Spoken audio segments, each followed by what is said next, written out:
Сәлем балақайлар, қараңдаршы, менің қолымда не бар? Бұл алма. Ол әдемі, дөңгелек, еш жері Сілмеген. Мұндай затты біз математикада бүтін деп атаймыз.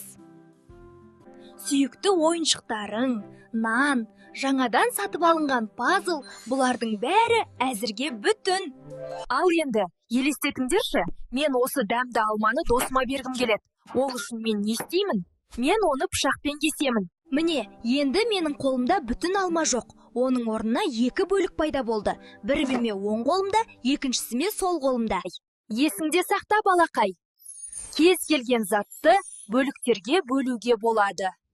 Мысалы, осы бәлішті тілімдерге бөлсек, әр тілім оның бөлігі болады.